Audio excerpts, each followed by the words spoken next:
Top quality और consistent performance के लिए सिर्फ सिल्वर पंप्स एंड मोटर्स, नाम याद रखना। तो अदाणी ग्रुपना चेरमेन गौतम अदाणी आज शिक्षक दिन निमित्ते मुंबईनी जय हिंद कॉलेजमां संबोधन करी रह्या छे। Of India's partition is a great example of the resilience of a human spirit. I find it fascinating that 75 years ago, two visionary professors from the DJ Saint College in Karachi laid the foundation for these institutions in two tiny rooms. Despite the immense challenges and human displacement happening during the partition of our country, they dreamed of a future where the force of education could heal and unite. I therefore stand here today humbled and thankful to have been invited by Sri Vikram Nankani to share my experiences from this historic platform. Just as the Jai Hind College was built on the principle of breaking boundaries and creating new possibilities, the theme of my talk today will focus on some of my own inspirations that allowed me to break my boundaries.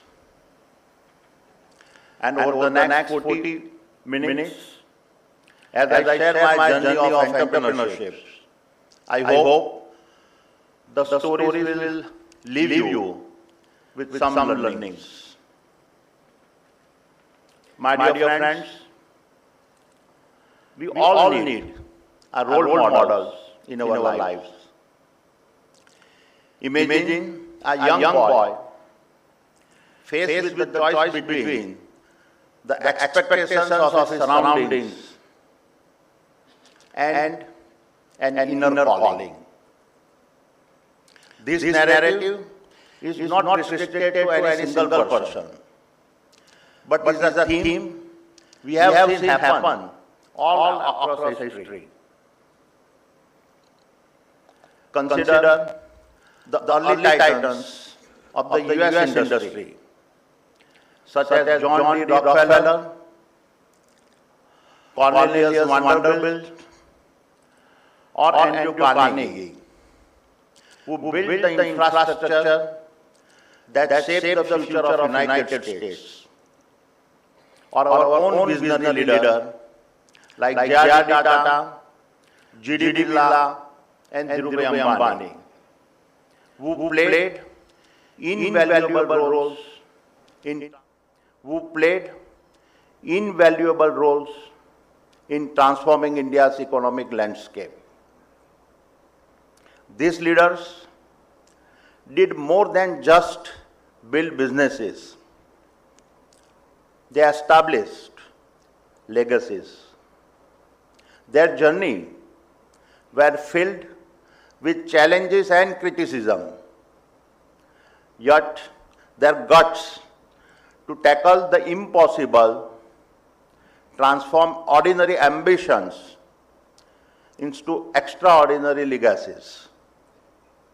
They showed that the true measure of a leader is not in their titles, but in the legacies they leave behind. And as I stand before you today, I would like to emphasize a few points that often go unspoken. It is easy to criticize the present, but history has a way of highlighting the profound contributions of those who dared to break boundaries. It is said that the wisdom of our saints and prophets is only recognized long after their time. Likewise, I believe that the real impact of the achievement of visionaries is also often realized not during their lifetimes, but only after they are gone. My dear friends, I was just 16 years old when I decided to break my first boundary.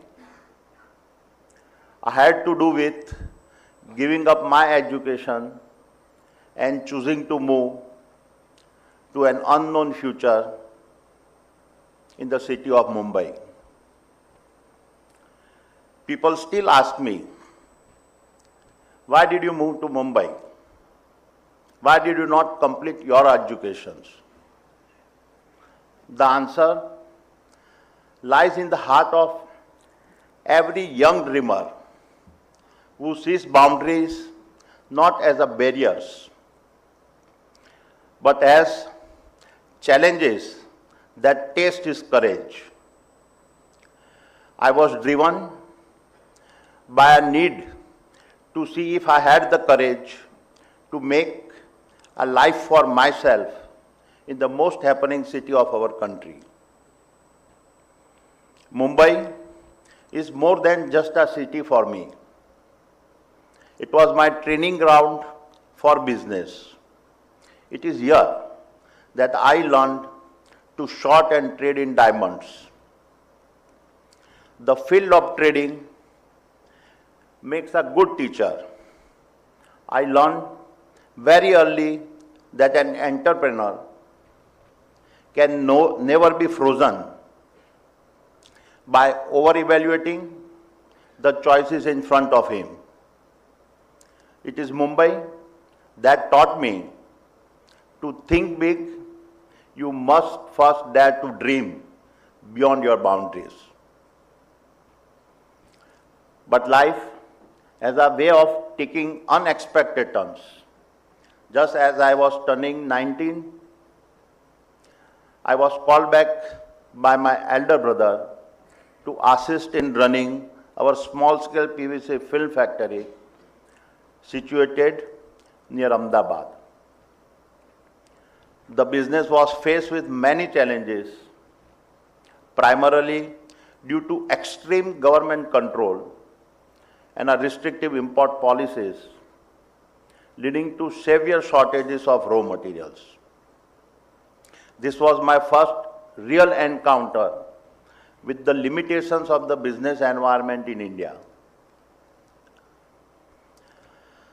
Yet, it was also an early lesson that laid the ground for the next set of business I was to start on. The mid-1980s marked the beginning of transformation in India.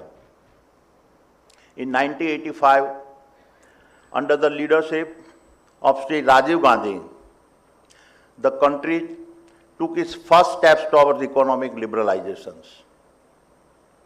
The easing of import policies opened up new possibilities for businesses. Having run our PVC factory, I understood the pains of the small-scale import sectors, and therefore, despite having no prior experience in trading, I saw an opportunity in this environment of a new policy.